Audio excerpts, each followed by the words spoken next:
As we grow older, something deep within us begins to shift.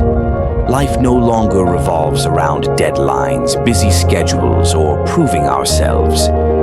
In our younger years, we're often consumed by the need to build, to achieve, to maintain relationships, even those that drain us. But with age comes a new kind of wisdom, the understanding that peace is priceless.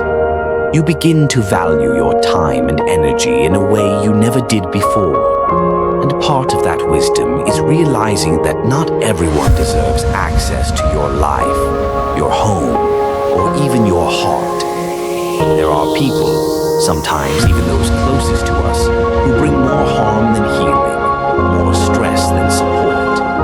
And while it's never easy, it becomes essential to create boundaries. Protecting your peace becomes an act of self-love. So today, let's take a closer, deeper look at 7 types of people you must avoid in your later years. Not out of bitterness, but out of wisdom, self-respect, and the desire to live the rest of your life in calm, dignity, and fulfillment. 1. The ungrateful. There's a unique pain that comes from giving your all to someone, only for them to act as if it's not enough. As we age, our love language often becomes acts of service. We cook, we help, we support. Not because we have to, but because we want to. Because love makes us generous. And yet, when that love is met with indifference, or worse, entitlement, it cuts deep. You might spend hours preparing a meal for your grown children, putting care into every bite, only for them to pick at it, complain, or barely acknowledge your effort. Or perhaps you drive a friend to their appointments, run their errands, offer a listening ear, and never once hear a simple thank you. These moments may seem small, but they add up. Over time, they chip away at your spirit. Here's the truth. Gratitude is the simplest form of respect, and when someone consistently fails to show it, they are telling you, loud and clear, how little they value your time. You are not obligated to keep giving to people who act like your effort is invisible. Instead, pour your energy into those who truly see you. The friend who notices your kindness, the neighbor who thanks you with a smile, the grandchild who hugs you like you matter. You've earned the right to be appreciated. Don't let the ungrateful make you forget your worth. 2. The irresponsible. There's always someone in the family or in your circle who just can't seem to get it together. They make poor choices repeatedly and then call on you to fix the aftermath. At first, helping them feels like the right thing to do. You care. You've always been the dependable one, but then it becomes a cycle. You lend money and they blow it. You offer them a place to stay for a few nights, and months later they're still living in your guest room. You give advice and they ignore it, only to return when their poor choices catch up with them. It's a pattern of dependence masked as love. But here's the truth. You cannot carry someone else's life on your back. Not anymore. Especially not now when your own well-being should be your focus. Helping someone who refuses to take responsibility for their own life does not make you noble. It makes you a cushion for their failures. And that isn't fair. Letting someone face the consequences of their actions might feel harsh, but it's often the most loving thing you can do.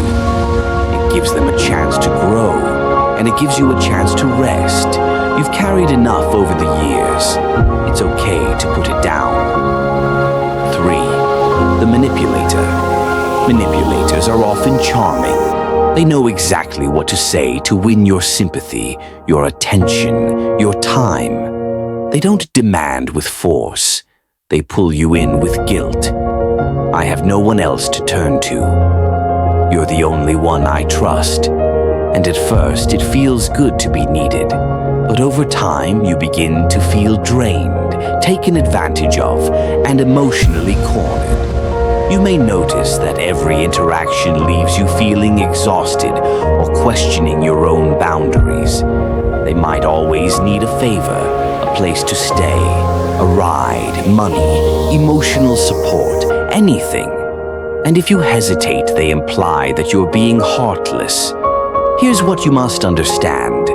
Guilt is not love. If someone only shows up when they need something and disappears when you need them, that's not a relationship. That's manipulation. And you have every right to say no. You don't owe anyone your peace, your time, or your energy, especially when it's being used as a tool for control. It's not your job to carry someone else's emotional load. Say no. Set boundaries, and watch how your emotional health begins to heal. 4. The narcissist or the self-absorbed. You've lived a full life. You have stories, experiences, lessons, and memories that deserve to be heard. But the narcissist has no room for your voice. Every conversation circles back to them, their life, their problems, their opinions. And when you speak, they either interrupt, ignore, or dismiss you. Over time, you begin to feel invisible, like your life doesn't matter, like your voice doesn't deserve to be heard, but it does. You have wisdom, you have depth, and you deserve people who honor that. If someone constantly makes you feel like a background character in your own life, it's time to step away. Surround yourself with people who listen with intent, who remember what you shared last time, who ask thoughtful questions. These are the people who truly see you. You've spent decades supporting others. It's time to find those who will support you too. 5. The critic. There's always that one person who can't help but find fault in everything you do. Your clothing, your spending, your hobbies, your body, your lifestyle, nothing is off limits. They call it tough love or just being honest. But let's call it what it is. Judgment. Maybe it's a sibling who thinks you're being reckless with your money because you're traveling more.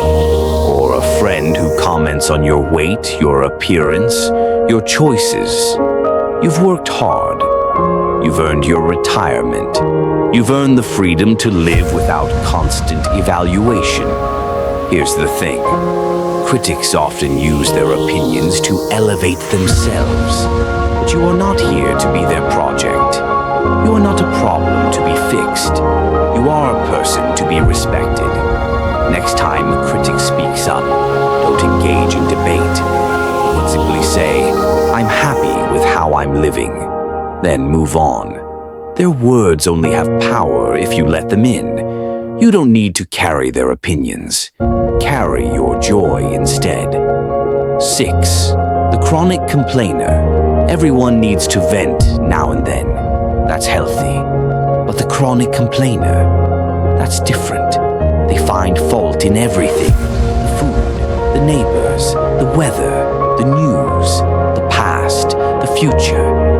And they want you to sit with them in that negative space, hour after hour. You start to notice that even on your best days, a conversation with them leaves you feeling drained. Their words darken your mood. Their presence makes everything feel heavier. And no matter how hard you try to change the subject or inject positivity, they pull you right back into the muck. The truth is, constant negativity is contagious, and it steals your light. You have a choice.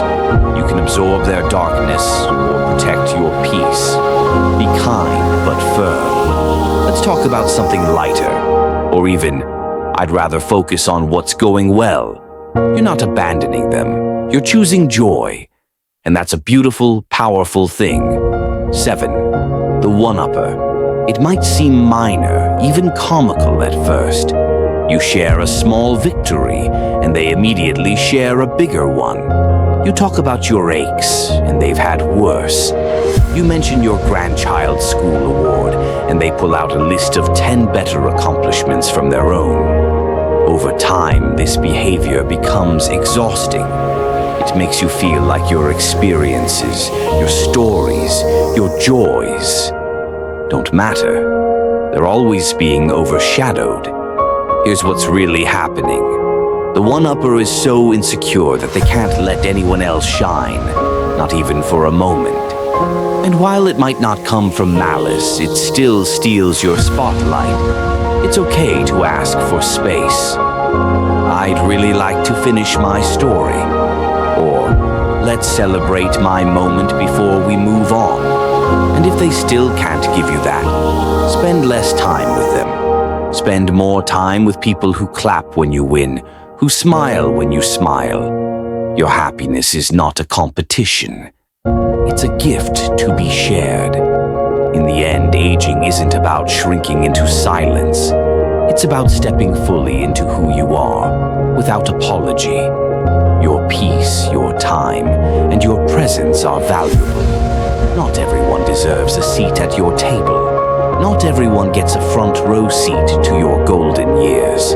Avoid the ungrateful, the irresponsible, the manipulative, the self-absorbed, the critical, the constantly negative, and the one-uppers. These people do not feed your soul, they deplete it. You've spent your whole life giving. Now it's your turn to receive peace, joy, rest, and love. Choose wisely who walks with you on this part of your journey, because you've earned every minute of calm, every bit of celebration, and every ounce of respect. And the right people will give you that, freely, joyfully, and without needing to be asked. So take a deep breath. Let go of the people who weigh you down, and make space for those who lift you up. You deserve nothing less.